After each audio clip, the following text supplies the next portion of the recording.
All those guys, quite a bit of AE86 lovers, will have no choice but to envy. Ha ha ha.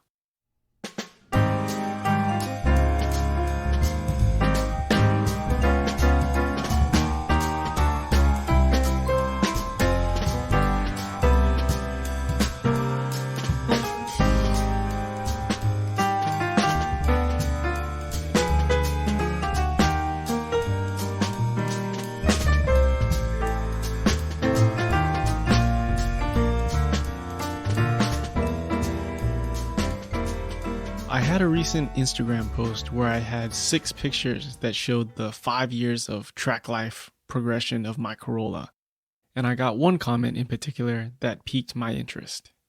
Karam Greywall from Instagram asks, "Looking good. More about the Autohaus AE86, please." As of late, I've had a few inquiries about the background story of my personal car, so I thought it'd be fun to do a podcast mini-series about the life cycle of my car since 1985. I'll probably end up tweaking the subject of each episode, but as for now, I plan the series to go something like, so for this episode, the origin story, as in the car's life before my ownership, the buying experience, and my initial ownership of the car using it as a daily driver, getting the bug to start modifying the car and start taking the car to the track, and finally, modern day ownership. Around the year 2011, I was working as a Subaru dealer technician, and I was finally making what I would call decent money. And I felt I was finally ready to really explore buying my dream car, the AE86 Toyota Corolla. Now, I had some very specific criteria in mind for the Corolla I wanted. It had to be an original GTS, so not a SR5 GTS swap. Little to no modifications. Hatchback, because of course, initial D, and either in red or white. It's been a long time, but I remember voraciously looking on Craigslist, typing in every permutation of the keyword, i.e. Corolla GTS, AE86 Corolla, AE86 GTS, and so on. It was tough to find the Corolla I wanted. I do remember a few cars on Craigslist just completely being out of my budget, but the vast majority of examples were essentially just clapped out drift missiles and questionably modified examples. That is, until one day by chance, I stumbled upon this local ad. I forgot which permutation of keywords I used, but I remember my regular keywords would have never found this car since the ad was titled Toyota Corolla GT-S. And lo and behold, sure enough, it looked like to be the car of my dreams. Original owner, hefty maintenance records, including a dealer rebuilt engine. Only modifications were a T3 front coilover, and the car looked relatively complete from the pictures. Asking price? $5,900. This was more than I wanted to pay, but my gut told me I had to have it. I did not have that kind of money up front, so I ended up getting my very first personal loan from one of my credit cards, of exorbitantly high interest, mind you. But again, my gut told me this was the car. Approval for the loan and for the money to hit my bank account took an excruciating 2 weeks. I remember agonizing every day that the car would already be sold when the money arrived. But I believed in fate and would remind myself that if God, Tupac, and Takumi would will it, in the end, this Corolla would be there waiting for me. I bought the car from Mr. Lawrence, December 22nd, 2012, for $5,400, with the agreement that I would take it upon myself to repair the smog check failure.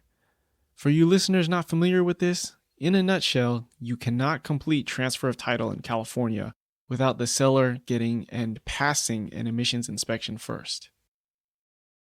Vehicle origins: 1985 Toyota Corolla Liftback GTS. Color listed only as red. Model 1798A. Port of entry, Benicia. Sold at Toyota of Almaden in San Jose, California. So fun fact, this is actually Capital Toyota in San Jose now. And even more amusing for me, on my walk to school every day as a youth, I walked by this dealership every single day. Manufacturer suggested retail price, $9,538. Total price on window sticker, including all equipment, $14,839. Options, door guards and wheel moldings, $159. Accent stripe, $159. Scotch guard, $159. Sani seal, $189. Air conditioner, $670. Variable assist power steering, $205. AM, FM, MPX with cassette upgrade, $365. Electric sunroof, $445. Cruise control, $160. Rear window wiper / washer, $100. Limited slip differential, $200. Carpet floor mats, $45. Inland freight and handling, $195. On the window sticker, the EPA classifies this car as a subcompact, and it also gives 3 different EPA mile per gallon ratings: 2934, 2434, 2840. Production date, May 1st, 1985. So in preparation to do this vehicle origin story for my Corolla, I actually went back in time in my email and actually retrieved the original email that I had with Mr. Lawrence regarding him selling this car. So when I bought the car, it included the option sheet, original factory window sticker, the majority of the big invoices that he had for this car. So I'll share them all with you right now. So in the email, Mr. Lawrence states that the black rock guard paint, that's the stuff that, it's that black paint that covers the rockers. And he states that it was an order-only option for the car.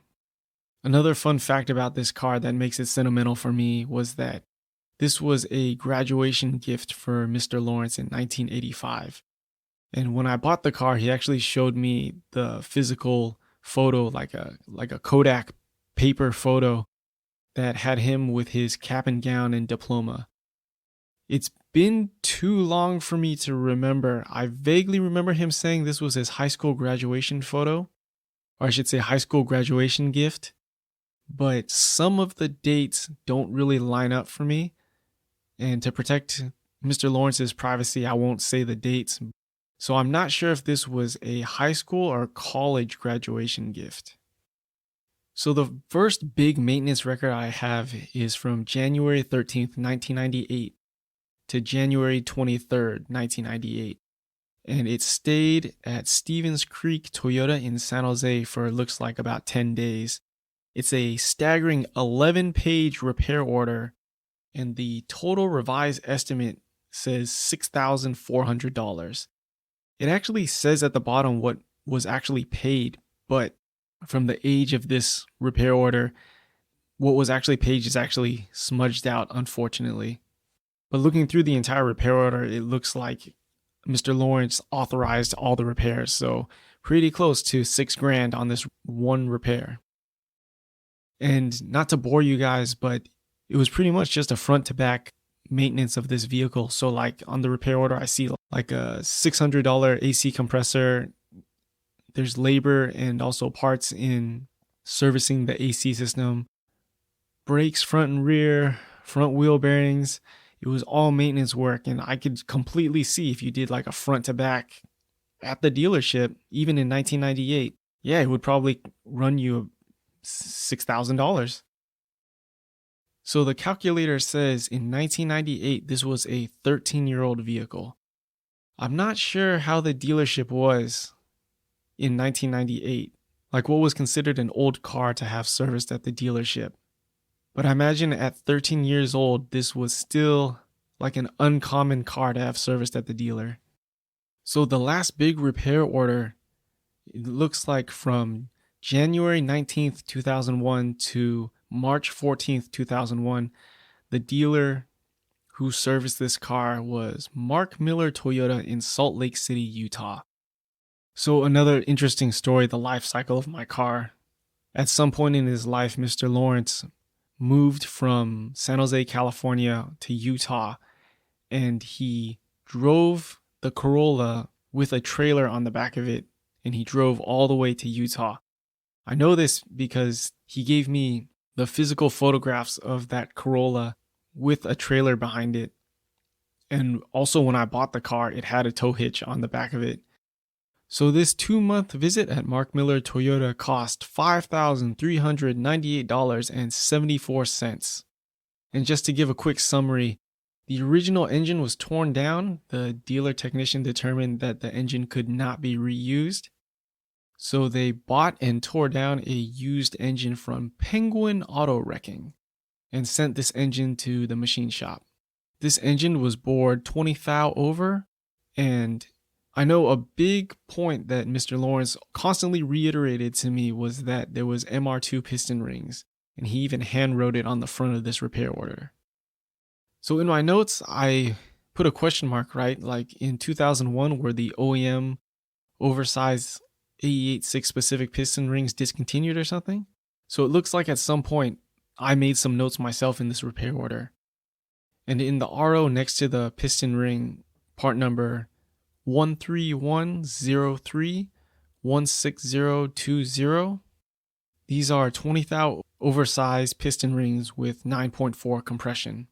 And digging a little deeper today, I looked back in the original emails with Mr. Lawrence, and it looks like he would have had to wait 4 months for what I assume were the original AE86 specific standard size piston rings.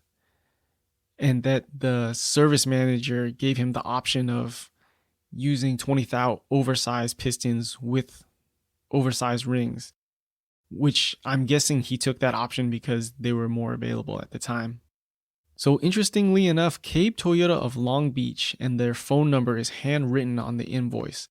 So I know Cabe Toyota has been supporting the AE86 for a long time, and I'm curious if they had a tough time sourcing parts in 2001 and then somebody referred somebody to Cabe Toyota, and that's why the dealer and their phone number is handwritten at the front page of that repair order.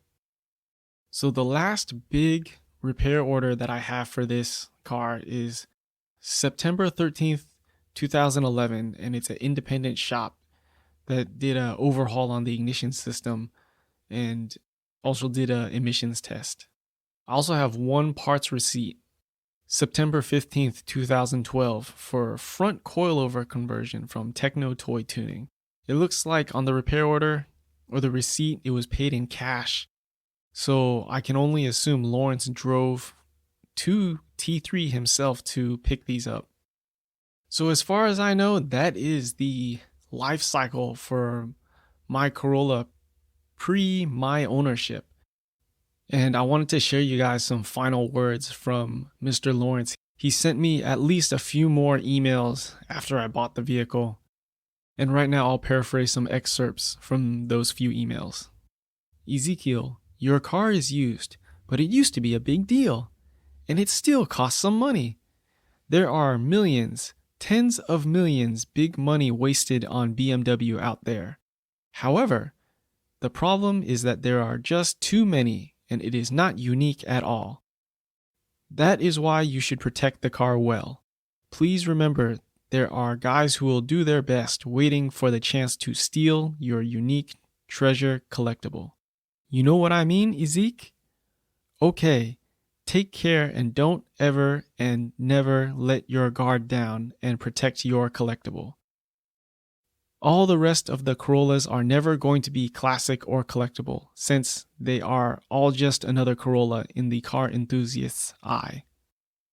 Enjoy, because I would have kept the car if I had a house and was married, etc.